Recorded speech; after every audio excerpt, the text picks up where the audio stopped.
Greetings. I'm here in my parlor with my main altar. The candles lit. I just was doing a few things in here, and it occurred to me I did want to show you a few things today, which I will do so in a minute. But first I wanted to show you on my altar the Day of the Dead items have been put away for the year to wait their turn to come out again next year. So right now we're just celebrating still Samhain, which is of course the final harvest, which means a lot of different things to different people. Some things are we turn inward and we do some people are in the middle of doing some shadow work. Other people are, people like me are working very hard still cleaning up the remains of the final harvest. For us, it is our summer garden. We do have gardens all year here in Southern California, but they're very, very different. Our summer garden is usually very, very rich and plentiful, and it usually requires a lot of tasks for me for preserving all of those vegetables and fruits of the season, a very bountiful season usually, that we use throughout the coming winter. We do grow things all year, but some things are very seasonally summer, just like everywhere else. One thing that we're doing right now is the last of our chilies, our chili peppers, our hot peppers. It stays hot here quite some time. We still have most of our windows open for most of the day. I'm here, a little colder at night, but the sun is still quite warm in the afternoons. So I still have some of the chilies. Those plants are the last to be taken out of the summer garden to make room for winter garden items. Yesterday and today I will have prepared, I think, 8 quarts of red chili sauce, hot sauce, several quarts of green jalapeno sauce probably. I've dried chilies. I have smoked them to use for chipotles later on. I have some are just sitting around waiting to be eaten. We have tons of them. Anyway, so for us it does mean literally still harvest. I know some of you have cold weather, so your harvest is probably gone. But ours is just winding down our summer harvest. And all of us in the United States, at least, are preparing for a very big celebration feast, which is very typical of this season, of the Samhain season, and that we call Thanksgiving here in the United States. I believe Canada has already had theirs. I don't know about other parts of the world if they celebrate it, but our first Thanksgiving here in the United States was a feast to celebrate survival of previous hard winters, and we do that every year. It's a very big feast day with family, so we're looking forward to that. I just wanted to also mention, since I was looking at this altar, give you a little bit of a brief reflection on the altar before we move to some other area of the house. That there again is my corn dolly. I wanted to get a close look at her because I'm so proud of her. She's just so lovely. I was very proud of her. I don't know if you can see. You get a better shot. And she's dressed in garnets. She's just something that we really, truly love. She means a lot to us for a lot of different ways. And over here, you might recognize, if you were brave enough to watch my epic video on Blessed Wood Holy Fire, this was the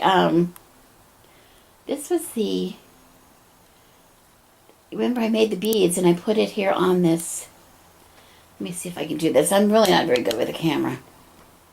Remember I put the beads on here, and these are now adorning my husband's ceremonial staff. This is what he uses as Bard Elder of our household in the SCA.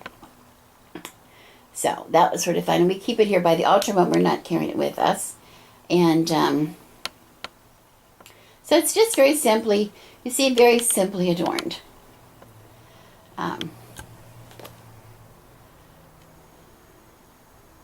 Nothing special, nothing spectacular. My incense is burning my incense is burning. My blend that I made for you in the video, I'm still using that. Okay, so anyway, the reason I want to talk to you today is I wanted to share a few other places in my home with you. I was thinking the other day, and I realized, we tend to show off our pretty altar spaces, those that we have spent either a lot of money on or a lot of time on. And those are spaces that we truly love to spend time in, whether it's for ritual or for meditation. But the truth is that real witches spend so much more of their day-to-day practice of witchcraft than they ever do with the fancy dress-up ritual stuff. In other spaces, most of that stuff is taking place in activities are taking place in spaces other than our fancy ritual pretty spaces. Now, we don't tend to show you those spaces, and the reason we don't show you those spaces is mostly not because the place has to be secret or some witchy, mysterious place, but we don't show it because it's really, frankly, not that pretty. And we do like to look at pretty things. We like to show off our pretty things. We think, oh, well, nobody's interested in that. Well, it occurred to me that very many of us spend a lot of time talking on our videos and saying over and over to the newer members of our community, maybe to younger witches or newer witches, that you do not have to spend a lot of money or a lot of time dressing a fancy altar for your practice. We say it over and over, but we really do not show that we do. That's what we're showing you. So I thought today it might be fun to show you a few of my little places that I do use nearly daily. But before I do that, I wanted to tell you a little bit about how they came about. About a year or so ago, I think it was almost 2 years ago, maybe it was January of 2013, a friend, some of you may know Janet, was relocating to her home in the Pacific Northwest, and one of her cats was sick. So she asked for prayers, and of course we wanted to help, so we started to dig in our cupboards looking for appropriate candles, and we were looking on our altar, trying to make space on our altar to set up candles for prayers for her cat. And we were really sort of frustrated because we found that we didn't have the candles, and our altar was really being used for other things, and we thought, oh, how silly, really, because we do need to make room for these kind of spaces. We have a lot of pets in our home. We rescue animals all the time. We have strays coming into our yard of all different kinds of animals, as to our friends, as to our children, and so I thought, it's really ridiculous that we do not have a space set up specifically for that. So that's what I'm going to show you first. A space that we have now set up just for our furry or feathered friends. So I'll take you there in a minute. But before I go, I wanted to say one last thing. I wanted to mention, remember I said before, one of the reasons for feasting at this time was, not just that the crops, the gardens were needing to be harvested before the winter came, but also that the cattle and other livestock were at the very peak of their health historically. This is, we're talking about, in earlier days where they did not have refrigeration. And in Scotland, or Scotland particularly, in the Scottish Gaelic world of the Highlands, which is the part that I'm most interested in, the cattle had spent all the warmer months, grazing and getting nice and fat and healthy. So this was an ideal time for cattle raiding. And I don't know if you know a lot about the clans of the Highlands historically, but they're notorious for their rivalry with each other, and their one thing that they did was they stole cattle from each other all the time. They were quite quite adept at it. And as a matter of fact, I wanted to mention it's really of interest to me and my husband, because in the SCA his persona is of a McFarlane, because he does his grandmother one of his grandmothers was a McFarlane, descendant of a McFarlane, and the McFarlands are notorious, so notorious for their adeptness at raiding other neighbors' cattle, that the full moon became known as McFarland's lantern, because they were so good at stealing the cows under the light of the full moon. And he does even carry the full moon on his arms. He's very proud of that. So I just thought it reminded me when I saw his staff leaning here against the wall, that was really appropriate to mention at this time for him. I found a little poem actually in one of my books. It was of course written in Gaelic in the beginning, and I don't speak or read Gaelic well, so there is a excuse me, there is a translation, and it just reflects all of the pranks and the mischief and the chaos associated at this time of the year. At this time of the year, not just the cattle raising, but it says, when the yellow Halloween moon comes and everyone else is in their winter quarters, I will steal the black-headed goat along with her kids from Black Jonathan. So it was really a very common sentiment of the time. So I thought that was kind of interesting. Okay, I'm going to cut now, and I'm going to be back in just a minute, relocate my camera, and show you two very brief glimpses and two very small spaces in my home. Stay tuned. Okay, I'm back.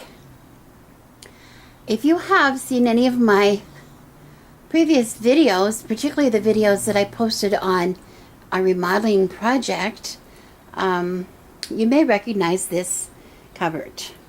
This was a cupboard that my husband built. It had lived in my kitchen for many years, that we brought here into our sun porch to use as you can see, it's now one of my witch's cupboards.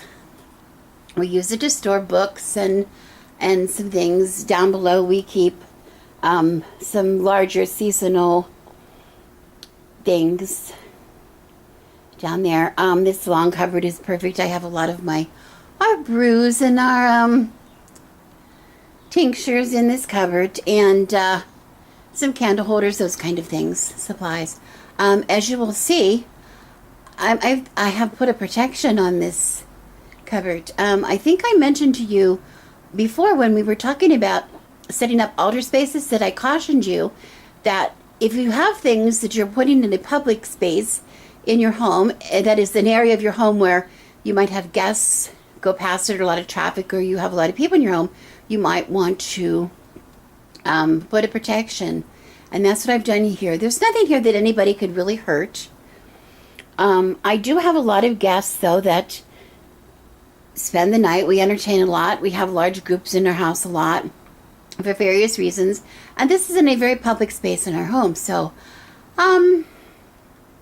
just to keep people from poking their noses, I have a protection on here.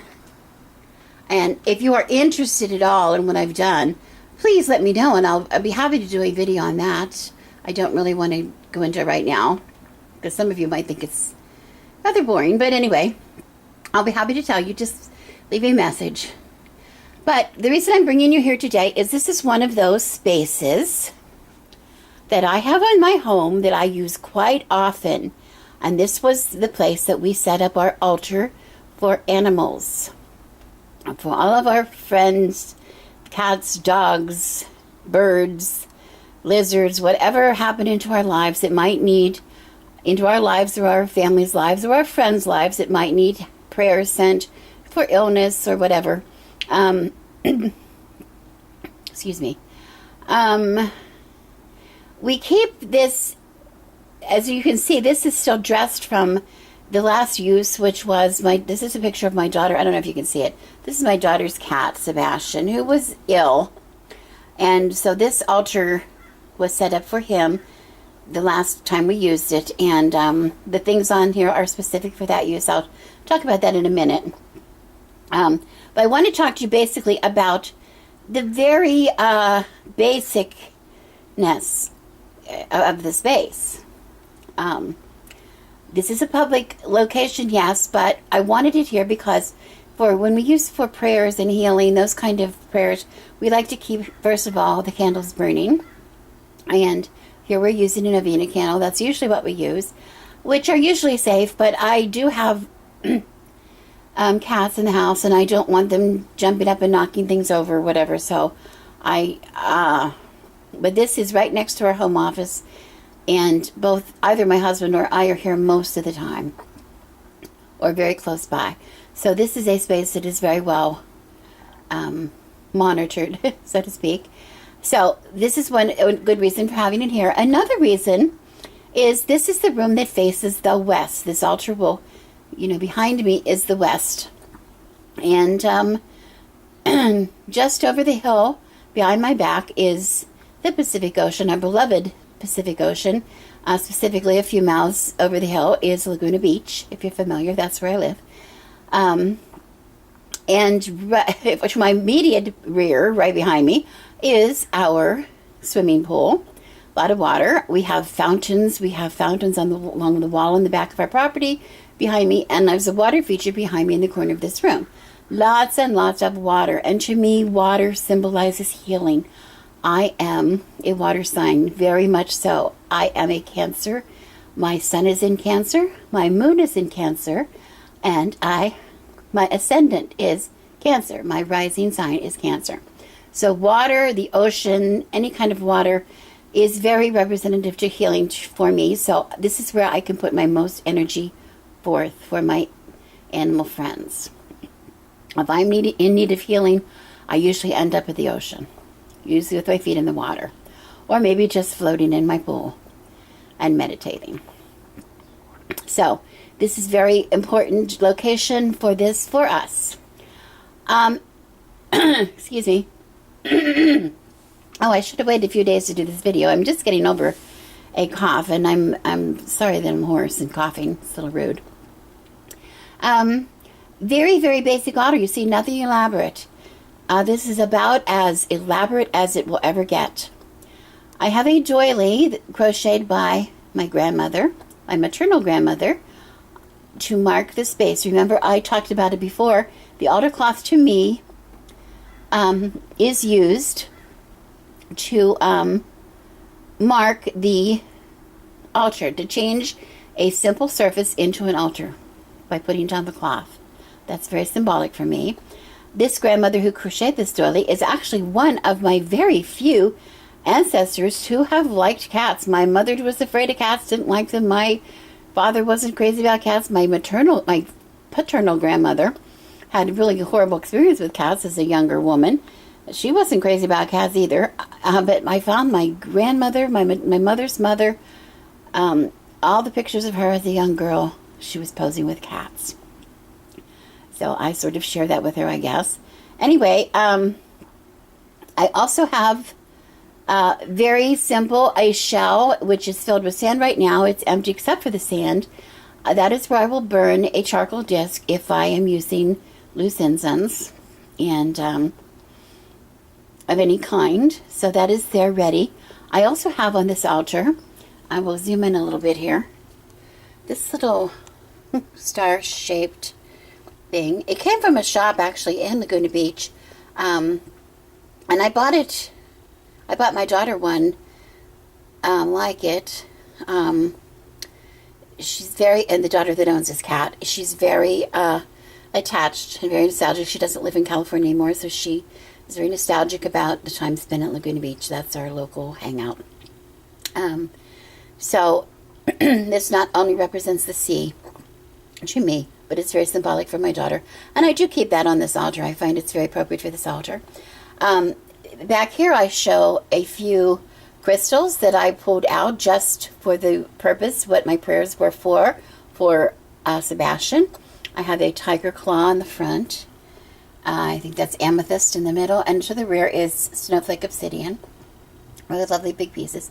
I pulled out just for Sebastian for the purpose of the healing. And there I was, also I cleared the space with Santo Paulo, which I use.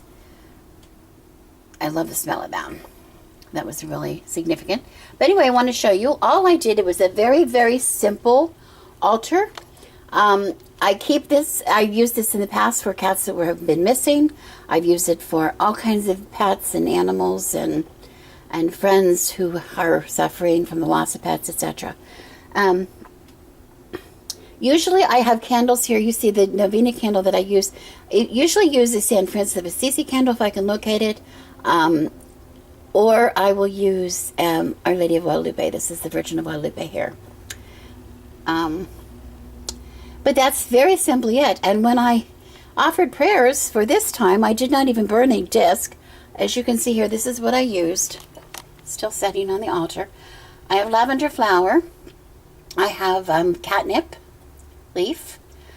And I have cat claw, which I collect in this bottle. And I want to talk to you about this. Those of you who have cats, you know, cat claw is, you find them all over your house. You know, cats are always forever sharpening their claws and leaving their bits behind. They're very, I have a lot of magical properties I can talk to you about in a future video. But right now I wanted the strength of the claw put into this for Sebastian, who was really just sort of given up. He had some sadness in his life, and he lost a friend, and he had some trauma, and he was just feeling bad, and I wanted to give him the strength that he could get from the claw, so I put it in there. And also this little pretty bottle to the right, I have it there just to remind you, one of the most precious things you can find in your house, if you are lucky, if you have cats, is a cat whisker. Now, never ever, of course, pull a whisker from a cat. That would be very cruel. But they're very magical, and so I collect them. When I see them, I don't see them very often. There's a few in this jar, and I will use that. I did not use it in this healing. All I did very simply here was, by the way, the picture I have of Sebastian is just in a frame. You know, we used to frame when we were younger, and our pets were our children. We had framed photographs of our pets all over our house. We've had so many pets come into our lives over the 42 years of marriage that we don't have framed pictures of all of them. But the picture behind Sebastian here is that of Chuck, who was our very first cat, who suffered. We had him for 12 years. He suffered about every illness you can imagine and injury you can imagine, and he even suffered with feline leukemia for the last 6 years or so of his life. He fought very strongly and lived a very strong, vigorous life when he was in remission many times. And so I thought Sebastian here in the front could use some of Chuck's assistance. So he is still behind Sebastian in the frame. And I simply went to Facebook and printed a picture of Sebastian off of Facebook, printed it out, cropped it, put it in the frame over top, and I used it for the altar. If I didn't have a picture of Sebastian, I would simply have written his name, put it on here, or maybe used a figurine of a cat, something to represent Sebastian, to keep my intention flowing towards him. Okay? Very simply, I lit the candle, sprinkled lavender, both lavender and catnip on the flame. I added a cat claw, and I said the simple words, magical herb of root and flower, give this candle healing power. Let all sickness from Sebastian flee when it burns, so mote it be. And I said that numerous times. Now, this is burned for several days. I did not leave it lit, because I do have cats who are in this area at night unattended, so I would extinguish the flame each night, and in the morning I would relight it, say the words again over the flame, dress the candle again, and say it. And we did it until the candle was finished.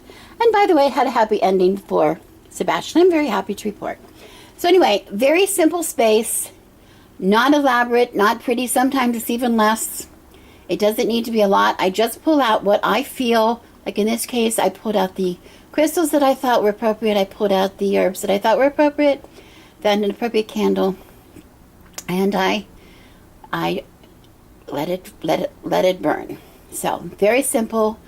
I wanted to share that. I have one more place to share, and I'll have to move the camera around and show you that one. So hold on.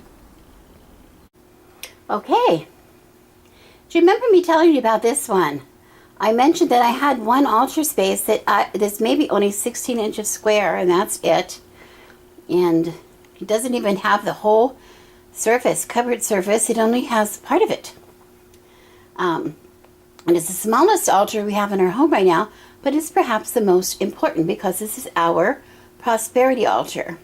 We run a business. We have a small family business, And the home office is right where I'm standing. I'm in the middle of it, a very small space, maybe about 10 by 11, something like that. We use it every day. Both of us are in here every day or very close by. And so this space, every morning, we visit this altar. Remember me saying that all we really needed to have was that altar cloth. This is what claims this part of the cupboard to me as an altar rather than just the top of the cupboard. Very, very basic, as simple as you can get. I have a candle, and if you will look closely, oh my, I shouldn't even tell you my secrets, but that candle is a small tea light holder that is resting on top of a ceramic bowl that I actually made to give it a little bit of height. I like to remember I said I like to have a little elevation in my altars. That's just kind of me. I like to lift that candle up a little bit. So anyway, I have that. That's all that I have. I have a small cauldron with sand here in case I want to burn incense, which is in this little red container. But most days, all we do, I have oil here in the back on the bowls. You see that oil, and that is the prosperity oil that came from the gift goddess in San Clemente. I'm giving a plug to Lady Deborah there, a good friend of ours.